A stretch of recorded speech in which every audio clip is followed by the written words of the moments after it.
அகமதாபாத்தில் நேற்று நடந்த கொடூரமான கோரமான விபத்து பெரும் அதிர்ச்சியை அளிக்கிறது. ஒருவரை தவிர விமானத்தில் பயணித்த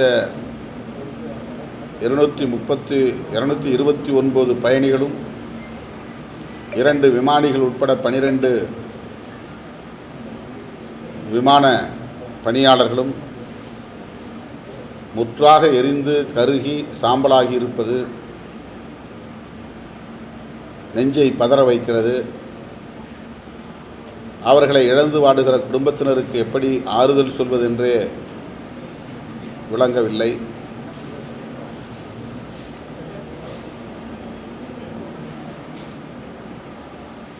இந்திய அரசுக்கும் இதிலே பொறுப்பு இருக்கிறது. இதனை முழுமையாக விசாரித்து உண்மை நிலையை கண்டறிந்து இதுபோன்ற தொழில்நுட்ப கோளாறுகளால் நடைபெறும் விபத்துகள் இனி வருங்காலங்களில் நிகழாதவாறு தடுப்பதற்கு ஆவண செய்ய வேண்டும். டெல்லியிலிருந்து அகமதாபாத் சென்ற அந்த விமானம்தான் அகமதாபாத்திலிருந்து லண்டனுக்கு புறப்பட்டிருக்கிறது.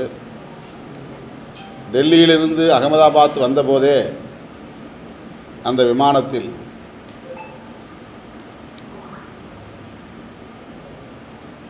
முறையாக எதுவும் இயங்கவில்லை என்ற புகார்கள் இப்போது வெளியாகி இருக்கின்றன. ஏசி வேலை செய்யவில்லை, இதர எலக்ட்ரானிக் சிஸ்டம் வேலை செய்யவில்லை என்றெல்லாம் இப்போது சில பயணிகள் அது குறித்து எழுதுகிறார்கள். டாடா நிறுவனம் 1 கோடி ரூபாய் வழங்குவதாக அறிவித்திருக்கிறது. எத்தனை கோடிகளை கொடுத்தாலும் ஈடு செய்ய முடியாது. இந்த இழப்பை சகித்து கொள்ள முடியாது. எனவே இந்திய ஒன்றிய அரசும் இந்த விமானிகள் உள்ளிட்ட விமான பணியாளர்களுக்கும் பயணிகளுக்கும் இன்னும் கூடுதலாக இழப்பீட்டுத் தொகை வழங்க வேண்டும். வாய்ப்புள்ள குடும்பத்தினர் ஒவ்வொரு குடும்பத்தினருக்கும் அரசு வேலைவாய்ப்பை வழங்க முன்வர வேண்டும் என்றும் விடுதலை சிறுத்தைகள் கட்சி வேண்டுகோள் விடுக்கிறது.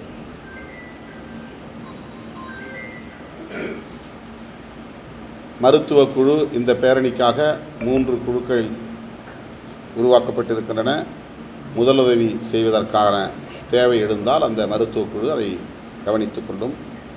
காவல்துறையினருக்கு முழுமையான ஒத்துழைப்பை நல்குவதற்கு கட்சியிலிருந்து ஏறத்தாழ 300 பேர் தன்னார்வ பணியாளர்கள் நியமிக்கப்பட்டிருக்கிறார்கள். வண்டியை நிறுத்தும் இடம், ஒவ்வொரு பகுதியிலிருந்தும் வரக்கூடிய வண்டிகளுக்கு, 4 திசைகளிலிருந்தும் வரக்கூடிய வாகனங்களுக்கு எந்தெந்த பகுதிகளில் பார்க்கிங் வசதி செய்யப்பட்டிருக்கிறது என்பதை காவல்துறையினர் முடிவு செய்து விடுதலை சிறுத்தைகளின் தன்னார்வ பணியாளர்களோடு இணைந்து அதை நெறிப்படுத்த இருக்கிறார்கள். அதற்கு இயக்கத்தோழர்கள் அனைவரும் ஒத்துழைப்பு நல்க வேண்டும் என்று கேட்டுக்கொள்கிறேன். வேறு ஏதேனும் கொஸ்டின்ஸ் இருந்தால் கேட்கலாம். தமிழ்நாடு முழுவதும் இருக்கக்கூடிய கேடர்ஸ் ரேலி தான் இது. நாங்கள் வந்து ஒரு 20,000 25,000 பேர் இருக்கோம்.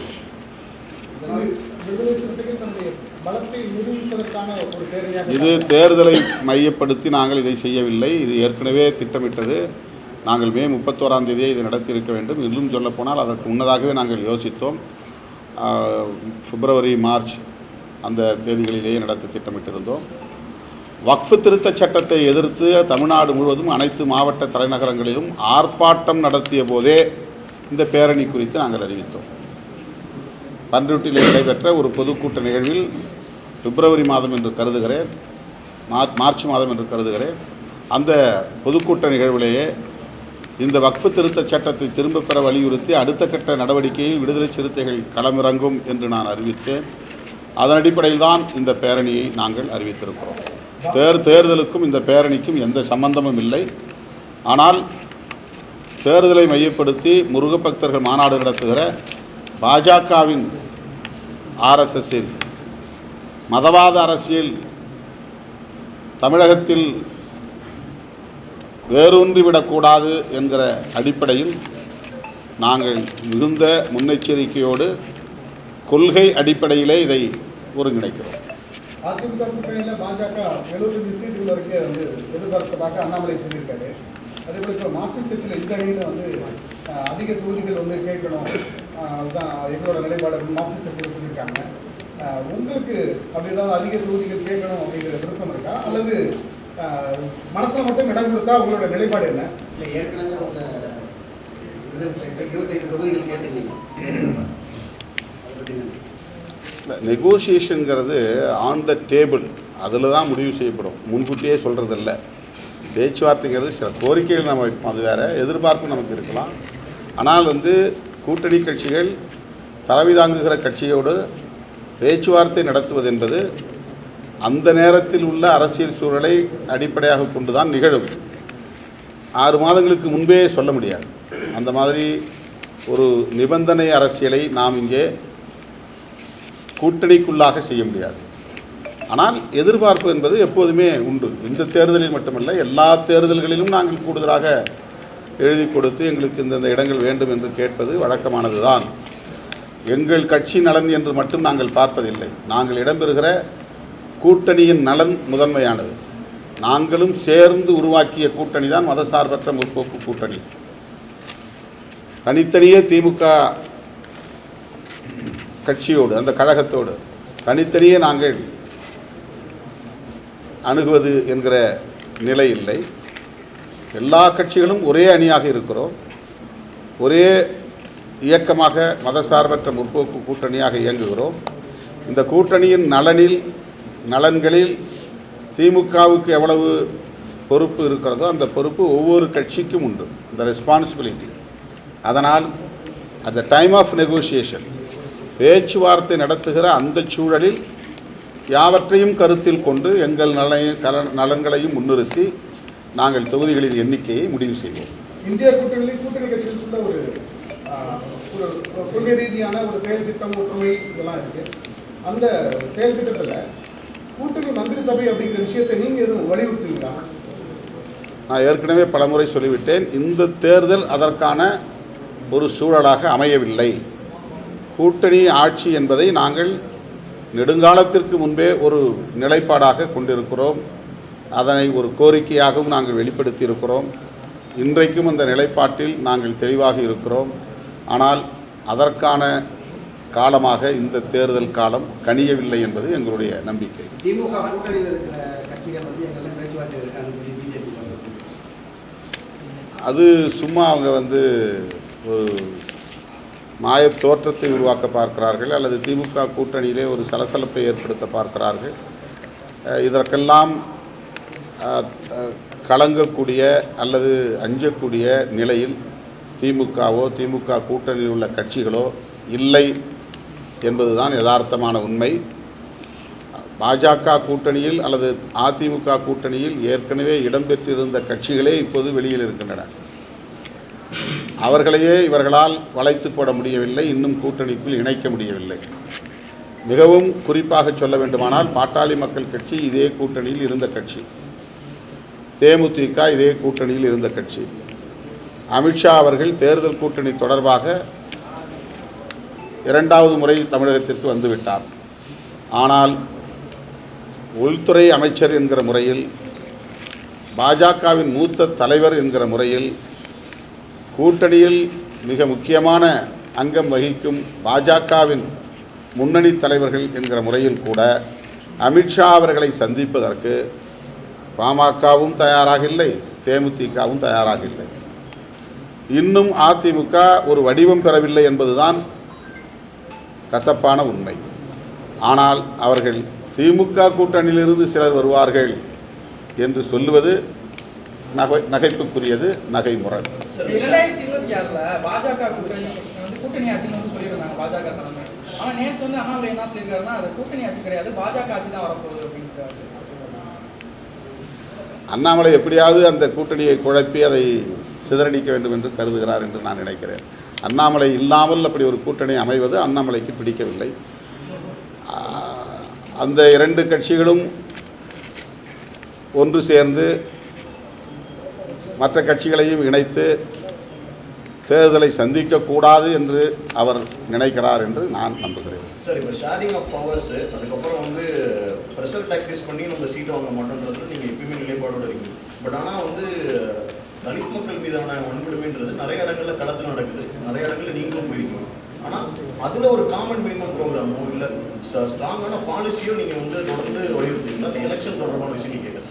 அது வந்து வன்கொடுமை தொடர்பான விஷயங்களாக இருந்தாலும் சரி, களத்து திருமணங்களுக்கான பாதுகாப்பாக இருந்தாலும் சரி. ஏன்னா களத்தில் வந்து அது பல விசிகா தொடர்களில் பேசும்போதே அவங்க வந்து அதை வெளிப்படுத்தக்கூடிய ஒரு கள நிலவரம் இருக்குது. நீங்கள் சொல்லுவதைப் போல காமன் மினிமம் ப்ரோக்ராம் போடக்கூடிய அளவுக்கு அல்லது அது போன்ற ஒரு வலுவான நிபந்தனைகளை முன்வைக்கக்கூடிய அளவுக்கு சமமான வலிமையை நாங்கள் பெற வேண்டும். நாங்கள் சமமான வலிமையை பெறுகிற வரையில் இது போன்ற கடுமையான நிபந்தனைகளை முன்வைக்க இயலாது என்பது நடைமுறை சாத்தியம் ஆகியவற்றை கணக்கில் கொண்டு தான் முடிவு செய்ய முடியும். ப்ராக்டிக்கலாக அது முடியாது. எங்களுக்கு அந்த ஐடியா இருக்குது, அதில் எங்களுக்கு ஒரு திட்டம் இருக்குது. ஆனால் இன்றைக்கு நாங்கள் இது போன்ற நிபந்தனைகளை வைத்து கூட்டணியை தீர்மானிக்கக்கூடிய அளவுக்கு இன்னும் வலிமை பெற வேண்டிய தேவை இருப்பதாக உணர்கிறோம். தமிழ்நாட்டில் சாதி அமைப்புகள், அரசியல் கட்சிகள் இந்த பேரணி நடத்துறாங்கன்னு சொன்னாங்க. அருகாமையில் இருக்கக்கூடிய இந்த டாஸ்மாக் கடைகள்லாம் மூடுறது வழக்கமாக வச்சுருக்காங்க. இப்போ நாளைக்கு விடுதலை சிறுத்தைகள் நடத்தக்கூடிய பேரணி செல்லக்கூடிய அந்த பாதையிலையும் டாஸ்மாக் எல்லாம் மூடப்படுது. இது எப்படி பார்க்குறீங்க? நிரந்தரமாக டாஸ்மாக் கடைகளை மூட வேண்டும் என்பது எங்களுடைய கோரிக்கை. அதை திரும்ப திரும்ப நாங்கள் சொல்லி வருகிறோம். இந்த தேர்தலிலாவது திராவிட முன்னேற்றக் கழகம் நிரந்தரமாக டாஸ்மாக் கடைகளை மூடுவது குறித்து ஒரு தீர்க்கமான முடிவை எடுக்க வேண்டும் என்று நாங்கள் வேண்டுகோள் விடுக்கிறோம். ஒரு டெம்பரரி க்ளோஷர் அப்படிங்கிறது ஒரு தற்காலிகமான நிலைப்பாடு. அதில் எங்களுக்கு எந்த உடன்பாடும் இல்லை. தமிழ்நாடு மட்டுமல்ல, தேசிய அளவிலே மதுக்கடைகளை மூட வேண்டும் என்பதுதான் பாதுகாப்பானது. காந்தியடிகளை நாம் தேசிய தலைவராக, இந்திய தேசத்தின் தந்தையாக ஏற்றுக்கொள்கிற நிலையில் அவருடைய உயிர்மூச்சு கோட்பாடுகளில் ஒன்றான மதுவிலக்கை பொருட்படுத்தாமல் இருக்கிறோம். காங்கிரஸ் மதுவிலக்கு கொள்கையை தீவிரமாக கையில் எடுக்க வேண்டும். தேசிய அளவில் அதற்கு ஒரு கொள்கையை அவர்கள் வரையறுக்க வேண்டும். இதனால் இளம் தலைமுறையினரின் ஆற்றல் சிதைகிறது. அவர்களிடையே இருக்கக்கூடிய பிரமிக்கத்தக்க ஆற்றல்கள் இந்த மது பழக்கத்தால், போதைப்பொருள் புழக்கத்தால் கடுமையாக சிதைவடையும் நிலையை நாம் பார்க்கிறோம். எனவே ஒட்டுமொத்த தேசத்தின் நலன்களை கருதி மதுவிலக்கு கொள்கையை அனைவரும் சேர்ந்து உயர்த்தி பிடிக்க வேண்டும், அதை நடைமுறைப்படுத்த வேண்டும் என்பதுதான் என்னுடைய வேண்டுகோள், அறைகூவல். எதிர்கட்சியினர் வந்து திமுக வந்து இந்த ஊழல் அப்படிங்கிற அடிப்படையில் தான் விமர்சனம் பண்ணிட்டே இருக்காங்க தொடர்ச்சியாக. இப்போ வரக்கூடிய தேர்தலையும் அதில் தான் கையில் எடுக்க போகிறாங்க. இது ஊழலற்ற ஆட்சியாக இருக்கா? ஊழலுங்கிறது வந்து ஒரு யுனிவர்சல் ஃபினாமினா. எங்கெல்லாம் அரசு இருக்கிறதோ அங்கெல்லாம் ஊழலும் வன்முறையும் இருக்கும். ஊழலற்ற ஒரு ஆட்சி நிர்வாகம் என்பது உலகத்தில் எங்குமே கிடையாது. அதை சொல்லி ஒரு ஆட்சியை வீழ்த்துவது அல்லது ஒரு கட்சியை வீழ்த்துவது என்பது ரொம்ப ரொம்ப அபூர்வம், ரேரஸ்ட் அண்ட் ரேர் கேசஸ். ஊழல் குற்றச்சாட்டுகளால் ஆட்சி கவிழ்க்கப்படுவது என்பது ரொம்ப சொற்பமான நிகழ்வுகளாகத்தான் நடந்திருக்கின்றன. அதை தாண்டி எதிர்க்கட்சிகள் முன்னெடுக்கிற கொள்கை சார்ந்த பிரச்சனைகள், மக்களின் உரிமை சார்ந்த பிரச்சனைகள், வாழ்வாதார பாதுகாப்பு குறித்த பிரச்சனைகள், இவையெல்லாம் தான்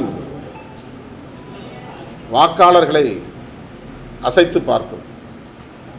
அது தேர்தல் முடிவுகளில் மாற்றத்தை ஏற்படுத்தும். அண்ணாமலை பாஜக தலைமை பொறுப்பை ஏற்ற நாளிலிருந்து இதோ வெளியிடுகிறேன், அதோ வெளியிடுகிறேன், இத்தனை மந்திரிகள் ஊழல் குற்றச்சாட்டுகளிலே சிக்கியிருக்கிறார்கள், ஆதாரங்கள் இருக்கின்றன என்றெல்லாம் நாள் குறித்தார், கெடு விதித்தார். ஆனால் அவர் ஒரு புகாரை கூட ஒரு பட்டியலை கூட, ஒரு ஆதாரத்தை கூட வெளிப்படுத்தாமல் வெளியேறிவிட்டார். இதுதான் இன்றைக்கு தமிழ்நாட்டு அரசியலாக நம்மால் கவனிக்க முடிகிறது. ஊழல் குற்றச்சாட்டில் இருந்தால் அவர்கள் முன்வைக்கட்டும், விசாரணைக்கு உட்படுத்தட்டும், மக்களிடத்திலே எடுத்துரைக்கட்டும். அது மக்களுக்கு நல்லது, நாட்டுக்கு நல்லது.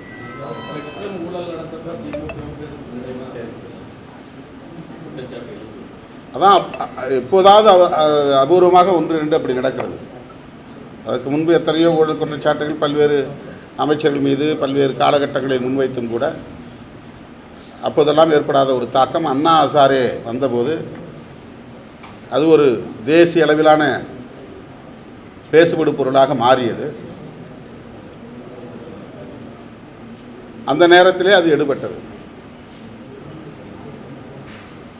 ஊழல் ஒரு பிரச்சனை தான், மிகப்பெரிய பிரச்சனை தான்.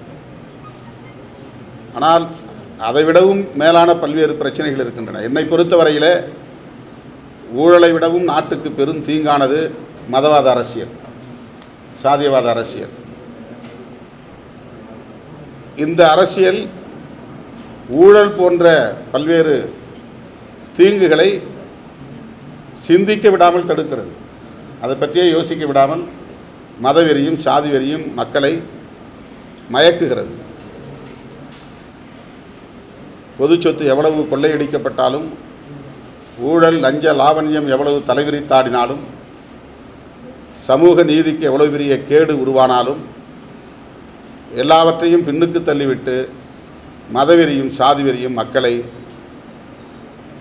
மடைமாற்றம் செய்கிறது. ஆகவே ஊழலை விடவும் கடுமையானது, கொடுமையானது, கொடூரமானது மதவாத அரசியல், வெறுப்பு அரசியல். ஆகவே தான் விடுதலை சிறுத்தைகள் கட்சி அந்த அரசியலை முன்னிறுத்தி அது தொடர்பான விவாதத்தை அல்லது உரையாடல்களை கூர்மைப்படுத்துகிறது. அது மிக மிக முக்கியத்துவம் வாய்ந்தது. மதச்சார்பின்மையை பற்றிய உரையாடல் இன்னும் தீவிரப்படுத்தப்பட வேண்டும். ஏன் பிஜேபி செக்யூலரிசத்திற்கு எதிராக இருக்கிறது, எப்படி இருக்கிறது? ஏன் இந்தியா கூட்டணி கட்சிகள் செக்யூலரிசத்தை பாதுகாக்க துடிக்கிறது? இந்த உரையாடல் இன்னும் விரிவாக்கப்பட வேண்டும், ஆழமாக விவாதிக்கப்பட வேண்டும் என்பது எங்களுடைய கருத்து.